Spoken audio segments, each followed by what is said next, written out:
Been a little while, team. We have not had a confab for a couple of weeks, so it's great to be back. Obviously, it's going to be the end of the year wrap that we're going to be doing today, which is going to be a lot of fun just to kind of discuss and go through really what we were looking at for our technology predictions that we kicked off for 2024, which was a session that both Eric and I, if I recall correctly, did at the beginning of this year. So I always like to take a little bit of time to reflect at this point to say, how accurate were we compared to where the market went? Was there any major disruptors for that matter as well that caused maybe a little bit of a pivot or a shift, so to speak, in the industry or in the capabilities that we provide as an example?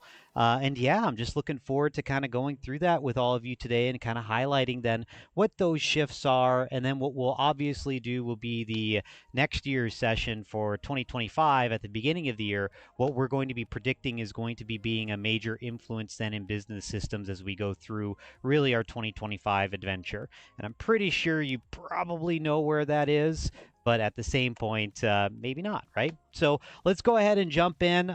Just a heads up, if this is your first confab that you've ever joined, welcome. Confab is basically a place for you to ask questions about Microsoft Business System capabilities and technologies.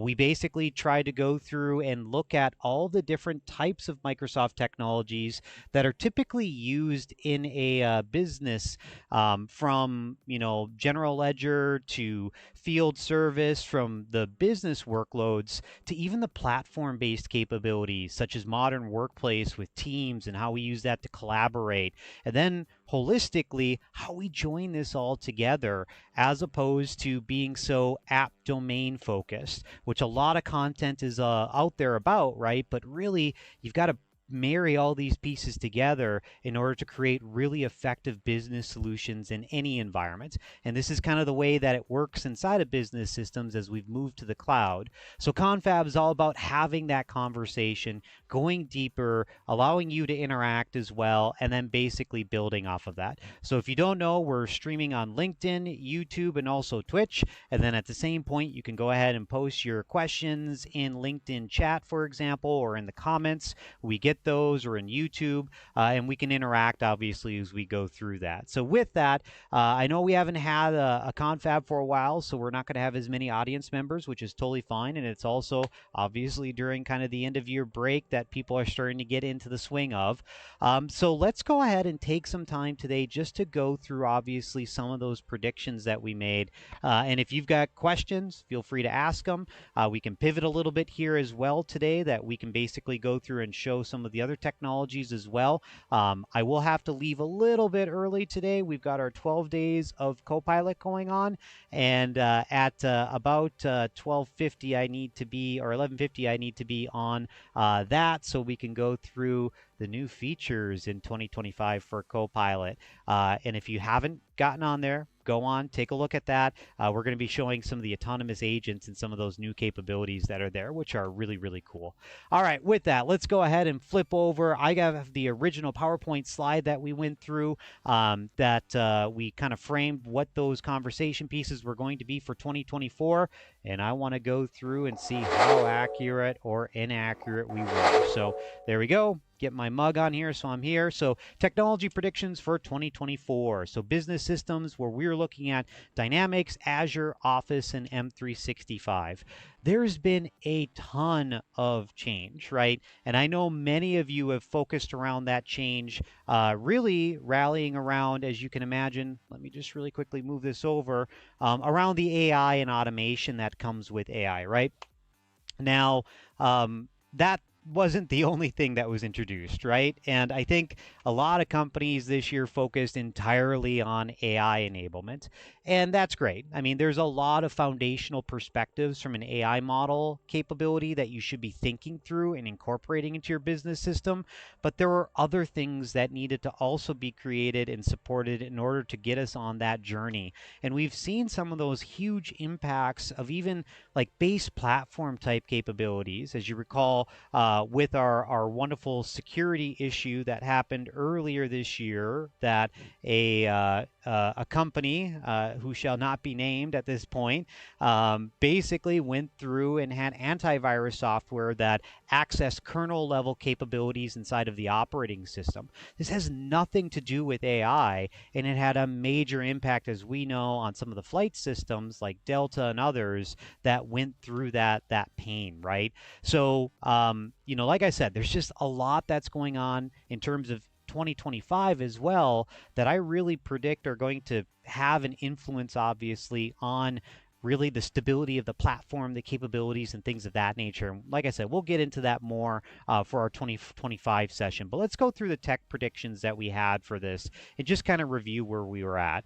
So introduction-wise, obviously, we had Eric that was on the prior call for this. We had me as well. And then basically, we looked at some of the massive changes that were coming, obviously, into the space.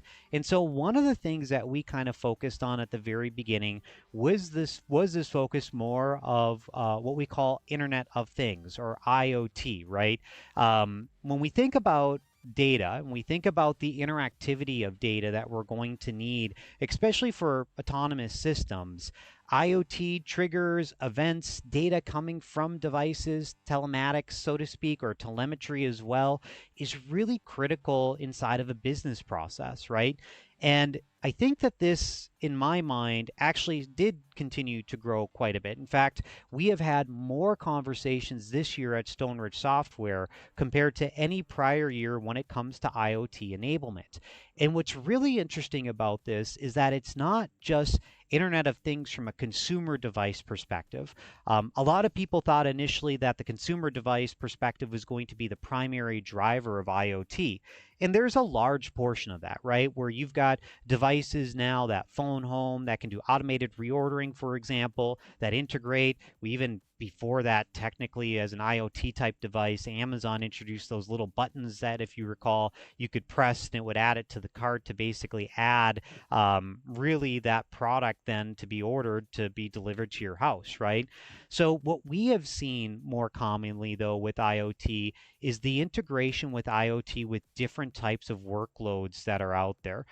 More specifically, we see IoT more interactive on devices that do punch presses in the manufacturing process, for example, or provides that detail back in terms of what that batch number is in when you're producing food, for example, or the lot numbers that are related to that, or the manufacturer lot numbers that are used in traceability as an example. So this IoT concept has really started to become deeper and deeper embedded inside of our business systems. Just as a quick example, our field service-based capability in Dynamics 365 has a very robust integration with IoT. And as you probably heard as well this year, some of the Azure-based IoT services were actually deprecated.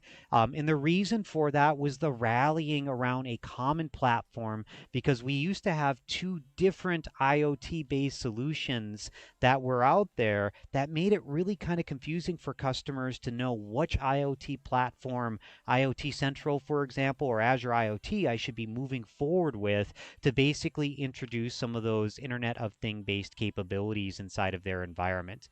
So that being said, let's keep rolling here because I want to go through, some of these approaches that we saw as well with it, and then why it was a bigger conversation. So here's the slide that we kind of popped up for it. So one of the things that we've been talking about quite often is that when we are at an installation, like let's say you bring me in and we have a conversation regarding how we can actually take business systems and then connect them into your manufacturing process. And let's say we start with something that's a bit more basic. And what I mean by that is that we just want to have something that can basically tell us how many punches occur, but we don't have those base capabilities natively inside of the solution. Well, one of the features that you can purchase, or one of the things that you can purchase, are these little devices right here. And I'll try to see if we can get it kind of focused a little bit. I want to do the AVE thing, but I think it wouldn't be very professional on stream, to be honest. But anyways, these little devices, I have them installed everywhere inside of my house. They do temperature, humidity. You can connect them to any type of device. They're a mini computer that has Wi-Fi on it, basically. And what we've started to see is that more and more of these products that are out there are starting to incorporate either ESP-based devices or even Raspberry Pis to basically then do a lot of the management from a telematic or telemetry-based informational perspective that are needed. And these devices continue to get cheaper and cheaper and cheaper, basically. So what we're starting to see more of here is the influence then of what we classify really as these IoT devices, where, for example, people are installing IoT devices to actually monitor power consumption and usage, or they're using IoT devices to actually monitor flow rate for any type of fluids that might be used in the manufacturing process. And what we're seeing more and more with this data is that it's being used then to drive what we call enterprise asset management, EAM. I had engineering change orders in my head for some reason. Or what you would classically call like a CMMS system, right? But basically, our computerized maintenance and repair system, right? So what we're starting to see more and more here is that end users are asking for this information to be communicated directly to the business system. And like I said, this is becoming a much more important and critical perspective as we also start seeing AI-driven scenarios that are being introduced with this as well. And what do I mean by that? Well, as a proof of concept, we've even shown this to other customers that are starting to use these capabilities as well. You can basically have IoT send that data over to you and then have AI agents that are basically monitoring that data to see if there's deviations in terms of thresholds that may apply towards a class of products that then generate, as you can imagine, then the actual work order for maybe a repair that's needed inside of your environment. So these IoT-based capabilities absolutely became a bigger picture item for 2024. Now remember, we viewed this as an incremental increase. We didn't view this as something that was groundbreaking, kind of like, the AI introduction was really, really groundbreaking, right? Whereas this is just more about the evolution of IoT and that data centricity that's really needed for that. So this absolutely, I would say, is a 100% hit that we did see this expansion over time as well when it comes to really that data and how it's interacting with our systems. One final thing with this. Remember, when we say IoT, I don't mean that you have to use IoT Central or Azure IoT. What I'm saying is that you have a device that phones home in some capacity, either through a web service architecture that you create or through Power Platform by using Power Automate endpoints as an example as well. But this information is something that we saw more and more customers asking about how we can actually integrate their PLM systems, how we can automate particular actions such as sending production-centric data to the actual PLM-based machine, like a Siemens-based PLM, and then from there using that to basically produce X number of widgets as an example of it. So like I said before, this was a much bigger conversation topic, and what I'm going to see here probably for 2025 is we're going to continue down that trend as we have more AI and automation introduced as a part of that as we go through really that adventure. So that was a really big one. The other one that we had here, if I just flip really quickly over to our BI and storage, right? So one of the things that we started noticing, obviously, with the architectures that we had was the fact that from a BI perspective inside of here, we really didn't have a good story around the unification of that data. More specifically, and this happens in any system, right? It's not just Microsoft centric, but as an example, your CRM and ERP are very classical examples of data that's maybe needed in both places, but at the same point isn't really then potentially driving, for example, some of your reporting. Or you've got to create integrations that move that data back and forth, and it's really complex, for example. So, what we started to see more and more often here was the fact that as part of your strategy of implementation of a business system, one of the key areas that you should be looking at was going to be your BI, your data, and your storage based capability. And this is another one I'm just going to say absolutely, we saw a huge increase in need when it came around BI, and really even some of the new concepts that were being introduced with Fabric, for example, that drive One Lake, that drive, for example, data lake architectures, that drove even on our business system side of this, like the finance and supply chain products, of the integration into a data lake that then uses that for consumption in reporting and many of the different areas that you have inside of your business.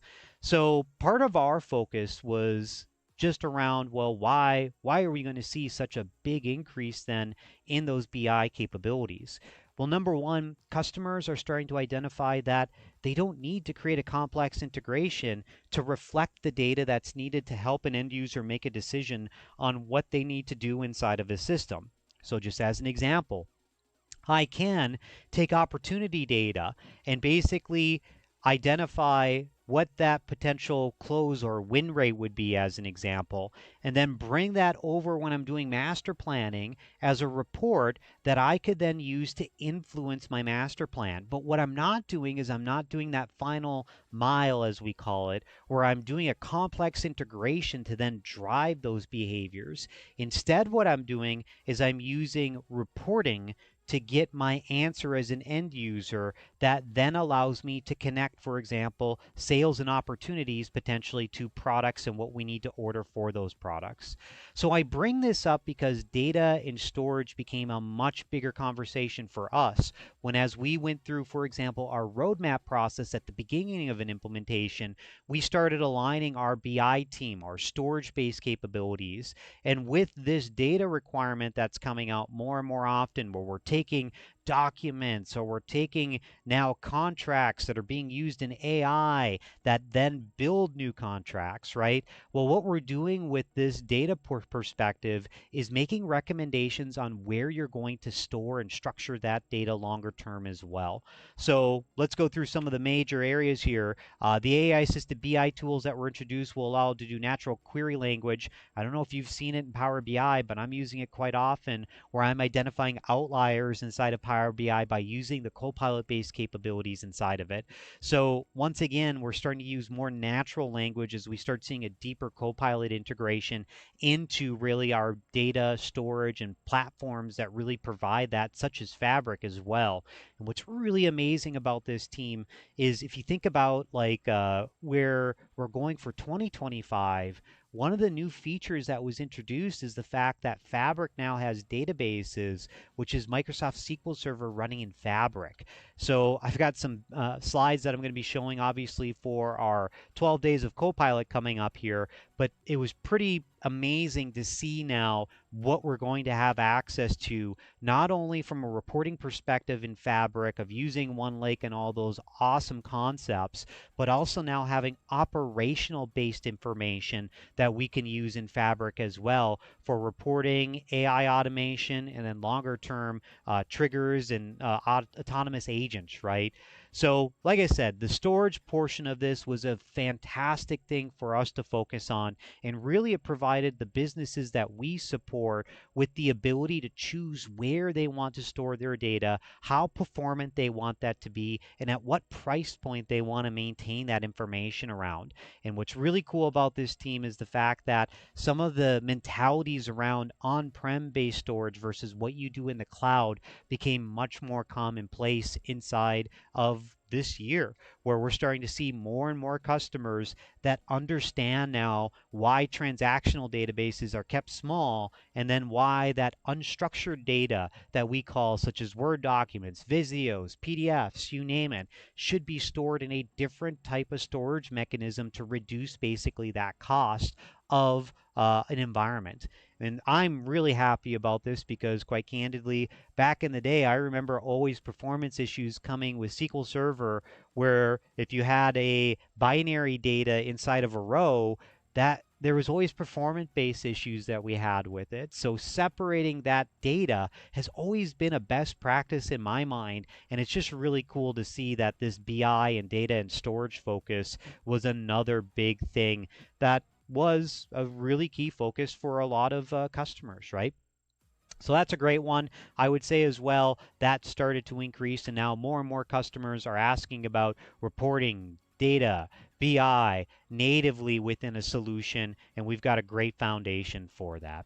Now, the other one that we talked through as well was cybersecurity, and I'm going to say that we absolutely are starting to see a major influence around this that happened in 2024. There were some pretty major attacks that started in 2022 and 2023 that really culminated into even some of the things that we're seeing even today, where I just read an article recently that one of those hacks that occurred basically exposed private user information that they're starting to see even used right now at the end of 2024. In fact, from what I read, there was a heist of over $53 million using that data that happened recently. That just goes to show that digital data can have a major impact, obviously, on our livelihoods, on money, on the interaction in business. And cybersecurity was one of those focuses, right? So, cybersecurity, if you think about it, isn't just stopping technically at just intrusion detection or IDS, right? Cybersecurity covers many different facets of an organization, such as end user interaction and training end users how to detect phishing or scams and things of that nature that are used to get their passwords or their information. It obviously does have an intrusion detection component as a part of it as well. And usually those types of components, if you're in Azure, for example, are managed by Microsoft. But there are other things that were introduced in 2024 that are really, even at the end here, becoming very prominent and starting to go towards that cybersecurity perspective that we shared. An example of that is the passkey initiative that Microsoft is now tackling, where they state that right now, like as of this instant, every second there are 7,000 passwords that are being attempted that are being rejected by the Microsoft cybersecurity team that are from a lot of these password leaks that have occurred in the past. So once again, this cybersecurity component is critical for many organizations, and I would even argue that cybersecurity should include even some of the governance models that you would actually want to be able to tackle as a part of that as well. So just note that cybersecurity was that big focus. So what was the big reason for 2024 that we predicted cybersecurity would kind of escalate? And I still believe that this is the case, and I'd be curious in chat what you guys think as well with it. Really, the introduction of AI LLMs, of Copilot. So think about it this way. One of the key questions that we have had in 2024, every single time I get engaged with a prospect or with an existing customer, is that they want a governance model around AI because they're scared that AI-based systems are going to be able to access information because they've used this concept of security through obscurity, which means that basically you haven't set up permissions on your OneDrive, or you haven't set up access policies inside of Entra, or you haven't set up, for example, your what we would call group policies in the past, and basically informing then what you can or cannot do on the platform. As an example, you enable Copilot, then all of a sudden it has the ability for people to create new agents and then also create, for example, triggers even in the autonomous agents. And from an organizational perspective, this introduces a lot of risk because quite candidly, even at the tenant level, there are options that you could mistakenly enable that then share business data potentially in even a Copilot scenario that you may not want to have. Or, for example, as well, when we look at Copilot, the work versus the web option that you have, a lot of customers are really concerned about that because the web portion of it, well, that could be actually going out to the web to get information that's inaccurate, or worse, it could actually be sharing information as well as a part of that. So what was interesting about this was the fact that we did see a substantial increase in cybersecurity revenue, even at Stoneridge, for example, where we started to talk more through some of the different types of technologies that you use, such as Purview, to be able to basically manage Copilot. But beyond that, the governance that's needed then to instill the right security and the right checks and balances in place inside of the organization became a focal point. It became such a focal point that many organizations in 2024 also introduced AI policies. And even on some of the recent opportunities that I've worked with, they said that they don't allow for AI to be enabled in their environment. And it's kind of like it's like you got the horse and buggy, and then you got this wonderful Corvette that passes you by.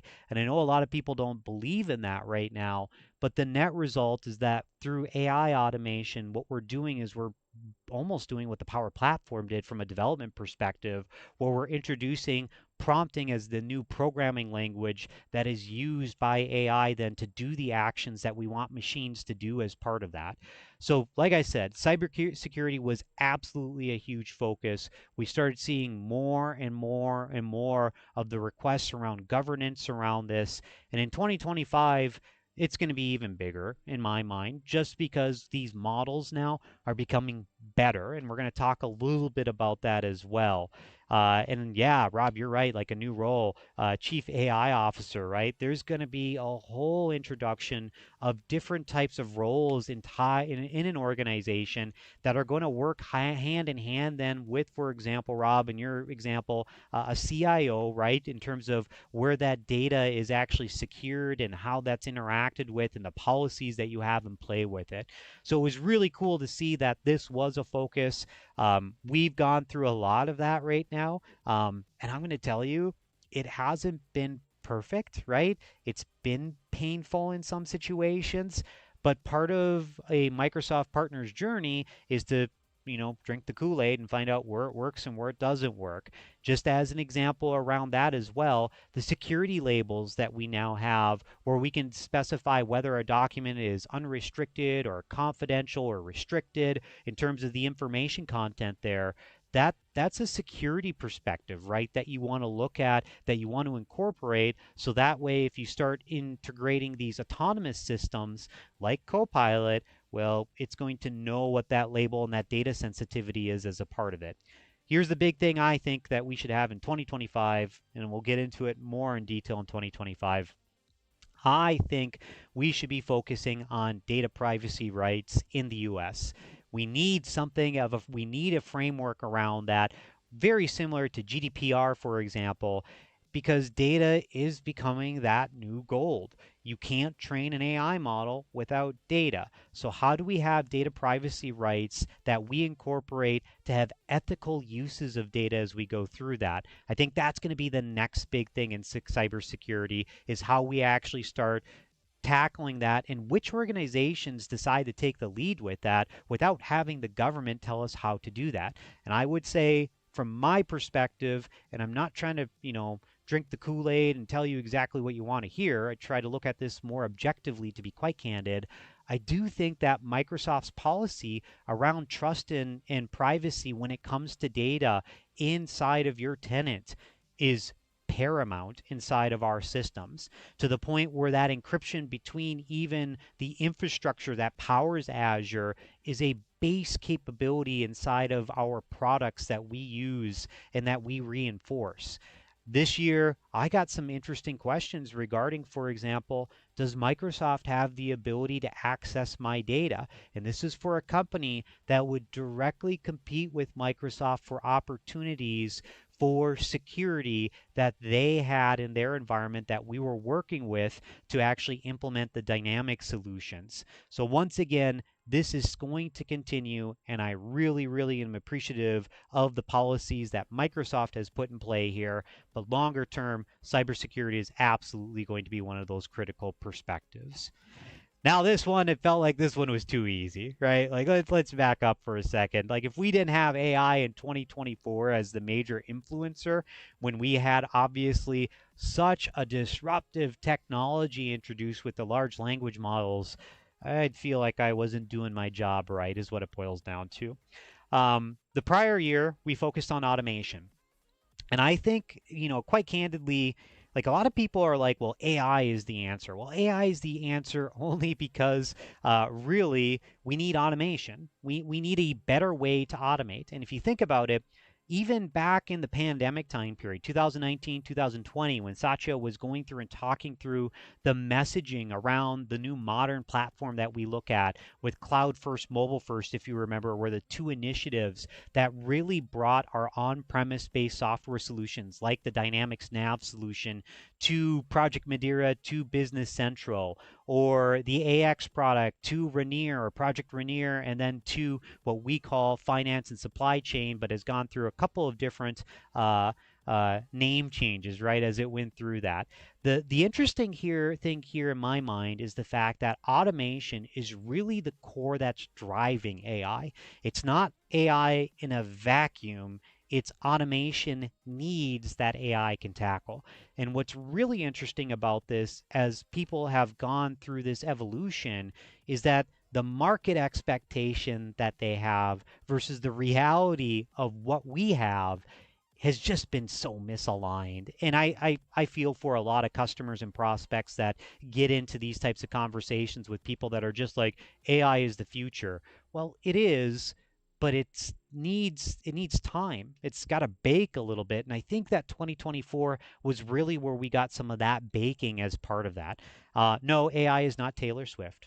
I think I've heard that one before as well. But, anyways, I think this is a really core component that we're going to see even more acceleration around in 2025. So, what is AI and LLM if you're living under a rock, right? So, AI obviously is a capability that allows us basically to interact with the machine in a human natural language based perspective and then have actions, tasks, responses, what we call prompts and responses returned as a part of that, right? Machine learning is really about going through and training, for example, statistical models that drive that. And I even got a typo on here, and this is before I used maybe some of those capabilities, right? So the reason that we really focused around this was because of that major disruptor with ChatGPT, right? So let's unload this a little bit because AI is absolutely accelerating. And if you are in the camp that is a part of the AI is not going to do anything, and I see the posts all the time when they do a marketing video and then somebody in the YouTube comments is like, I can do that in Python. Well, fantastic. I'm so happy you can do that in Python. But did you know that now I can have a business user write a prompt that doesn't need to know Python syntax methods or any of the overloads that are used with it. And they can basically then create an agent that can provide the same type of output that you as a professional developer can do. That to me is very powerful. And that was the concept of the Power Platform as well when it was introduced, where a lot of the pro dev environment and a lot of people still hold out on the pro dev side of it. They say it's not worth it. Whereas now we see more and more customers doing Power Platform initiatives to create Power Apps or use Power Automate to address a lot of those needs, right? Mr. Dave Stallman is joined as well. Hey, Dave, how are you? Great to have you on. Glad you're providing information for all of us. For me, AI has been very abstract until you talk about a specific use case. Then it comes alive. Dave, you absolutely nailed it. So part of the problem that's happened with AI is, remember, that expectation setting has been way up here and the reality has been down here. And what we're trying to do is build frameworks for AI to be able to tackle then some of those more specific use cases that you have inside of your business environment. Now, if you think about it, building a groundbreaking architecture takes time. It takes a lot of people, it takes a lot of vision, and it takes a lot of unification. I like to relate it like this. In our organization, we have 4 different major divisions we could classify inside of our org. You could say 5 or 6 as well technically, but we'll start with 4. Getting those 4 divisions to come up with the same type of an offering when it comes to Copilot has been a monstrous struggle. So if you back up a little bit and you say, well, wait a second, now we have a company, Microsoft, with tens of thousands of people and multiple different departments that are involved in this story, building that foundation becomes so much harder. And we've seen that, right? But I will say that we've also seen a lot of good progress in the methodology that was used to tackle that. Microsoft did the first portion of it, which is the Copilot enablement, which is really the buying of the hardware and capabilities of that hardware, the NVIDIA GPUs, and basically then building out the Azure infrastructure for it. By then exposing then the Azure infrastructure now to the next layer, which is typically more pro dev, by using Azure AI, or what we called Azure OpenAI at the very beginning, and now that we're calling Azure AI Foundry as we start looking at some of those additional capabilities that are being introduced. So then they did the pro dev portion of it, and then they abstracted that with Copilot Studio by repurposing Power Virtual Agents, because a lot of the interactivity that we had with our large language models like ChatGPT was chat-based, so Power Virtual Agents made a lot of sense to evolve into Copilot Studio as a part of it. And since then, Copilot Studio is now evolved where those agents that we had in PVA are now embedded as sidecar experiences inside of all of our different applications, and we're starting to see more and more and more integration then into the application layer so that we can do more things with AI. We can generate documents, we can create PowerPoints, we can summarize meetings, and we can create our own custom copilots as well as we go through that. So just kind of reflecting on that a little bit, what I hear then, just going back to the negative sentiment portion of it, really is that we don't understand how to use these large language models very effectively yet, right?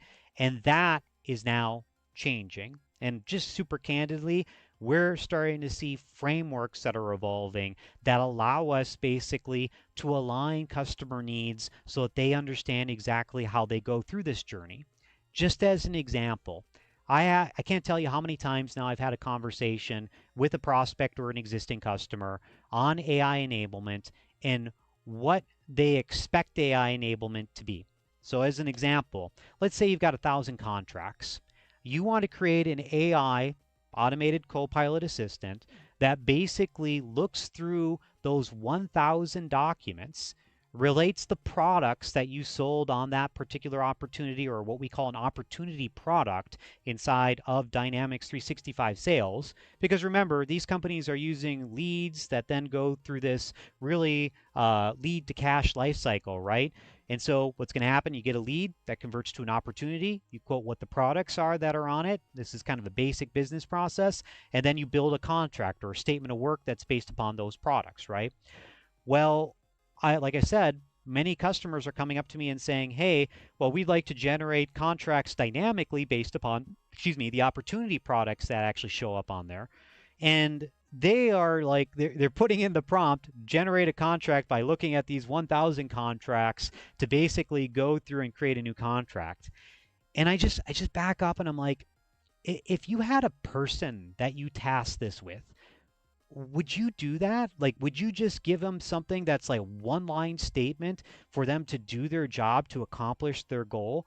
Or would you define guidelines? Would you try to put a structure as a manager? Would you try to put a feedback loop in place to be able to do that? Just as an example, I would back up and I would say, okay, what are the different types of contracts that we have?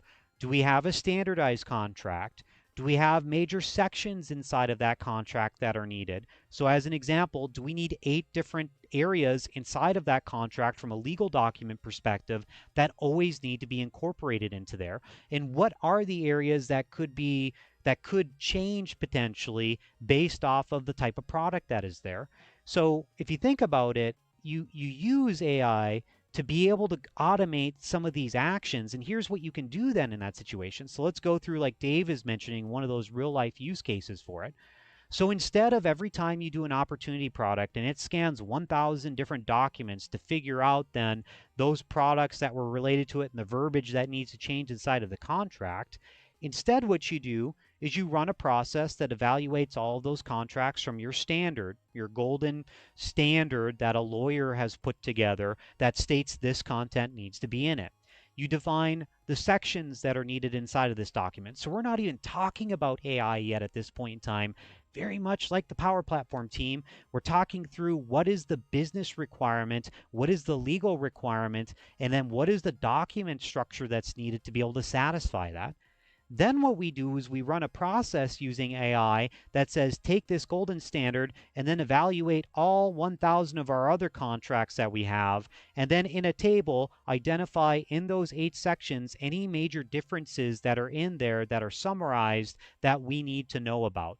If there's no change between the standard and then also the one that we're evaluating, don't put anything in there, right?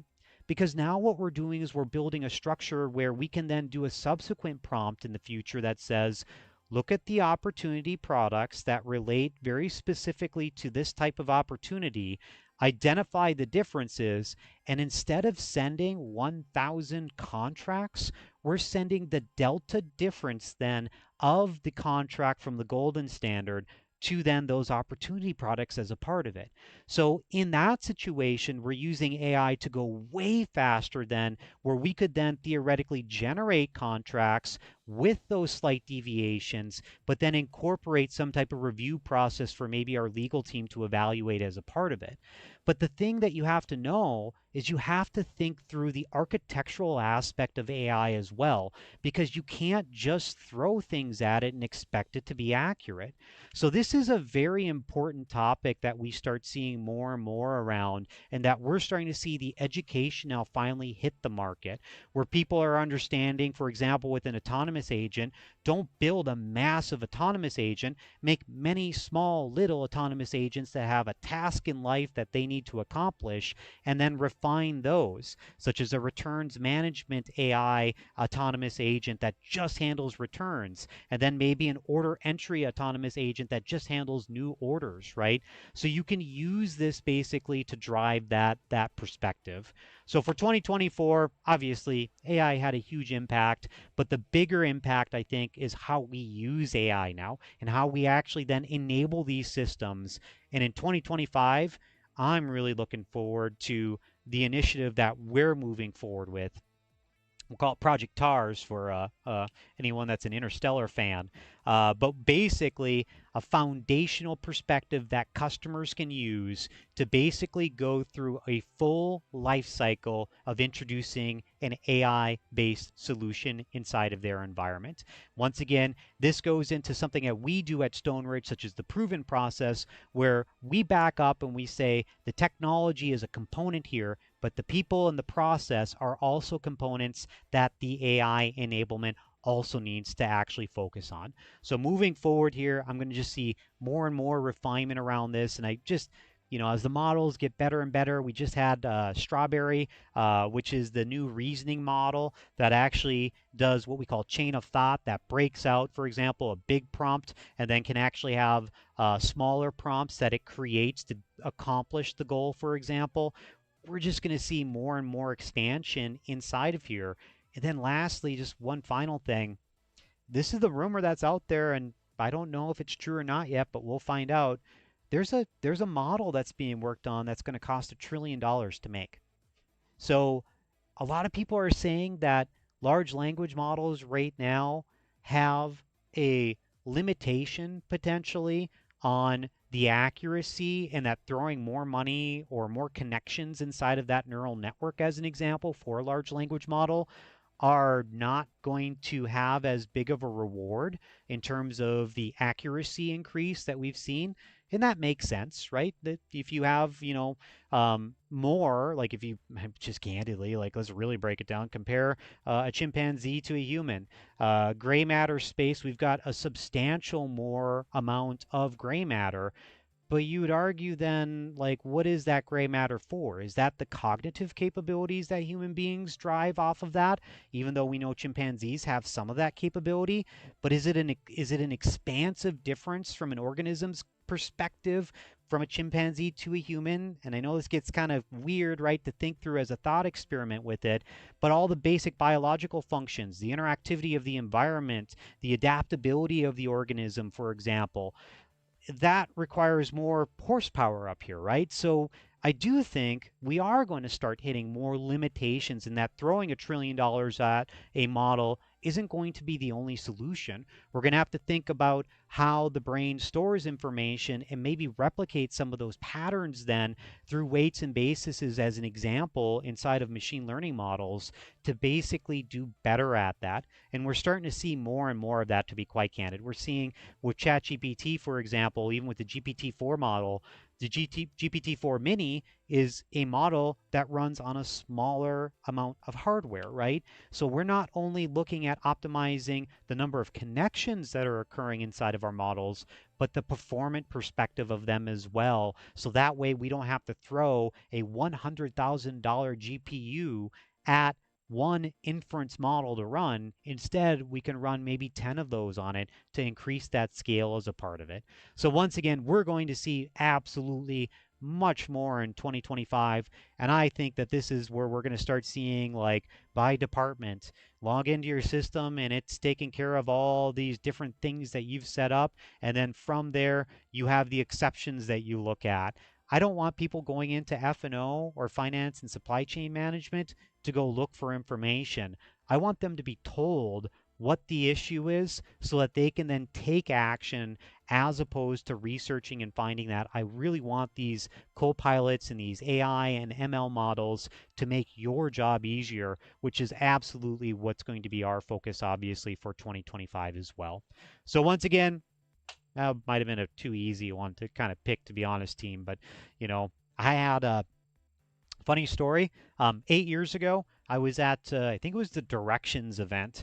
And at the Directions event, we had a keynote speaker that came on. And it actually might have been longer than that. Maybe it was actually, gosh, yeah, it would have been maybe even 13 years ago now at this point. I'm starting to date myself. I remember the guy come up on the stage and he's like, the mouse is going to be gone in 2 years. Well, I don't know. Mine's still here. So, like I said, we're going to see 2025. I'll try to make some good predictions and not make predictions that are trendy. But once again, 2025, we're definitely going to see some definite increase there as well. So the year of that we said as well with this. So once again, we did say artificial intelligence, right? So as you can see, the platform enablement, we said it's AI for 2024. If you look at the numbers from a budget perspective, we were absolutely right on this. I still think, like I said at the beginning of this conversation, that in 2023 we started to see more of that introduction. So kind of unfair, but at the same point, these models, like if we look at some of the statements inside of here, platform enablement has occurred and was expanded upon. We started to see more and more real world scenarios. We've got order entry bots. We've got integration now for summarization. We categorize the different major areas that AI can work under, for example, such as summarization, time series regression, automated actions, you name it. We saw features that were coming out of preview and going into GA, so the Power Platform started getting more of those capabilities. We started seeing it inside of Business Central and finance, supply chain, sales, customer service. We saw new capabilities being added where we now had, for example, prompting that could go back and forth that we could interact with it. We could actually start generating adaptive cards, for example, that make it easier for an end user to interact with the sidecar experience. We had multimodal models that were starting to be introduced, so voice and then also text and video. Like now I actually use that quite often where when I'm interacting with Copilot, I use the voice-based capabilities. So once again, we're going to see this same expansion more than likely in 2025 as we go through and really push that forward.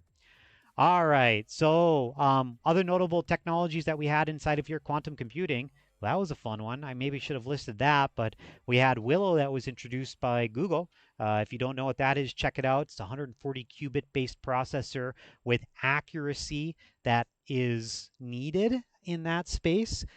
It's not able yet to crack our RSA security or encryption, but quantum computing is absolutely going to be another future focus. I don't know how much in 2025 we're going to see a major breakthrough there, but either way, the other areas here as well, we'll make sure we kind of identify a little bit more for our 2025 as we go through this as well. All right, team. So I got to wrap up here. First off, yeah, love my mouse, right, Leah? You nailed it, right? Mouse is still here. It's like, hello, where'd it go? Anyways, team, I just want to say, thank you again for joining me. I know a lot of you are going on holiday trips. Maybe you're already on a holiday trip and you're joining Confab. I feel for you if you're listening to me on that, but I just wanted to send a heartfelt thank you to all of you. It's been a fantastic year. There's been some absolute struggles, I think, in terms of the industry, in terms of the AI adoption. But like I said, I'm seeing more and more adoption, more and more use cases that are coming out of AI enablement in terms of IoT enablement. And yeah, it's a really cool space to be in right now. So with that, I'm going to go ahead and wrap a little bit early here. Everyone have a fantastic rest of your holiday. I'm looking forward to hopefully talking to a lot of you after January here, because I know many of you are going to be enjoying the family, hopefully staying warm as well. So with that, all of you have a fantastic rest of your holiday season, and I'll look forward to really kicking off 2025 with our predictions, which will be occurring then in January for Confab. So have a great one. Appreciate all your time, and we will talk to you later. Goodbye.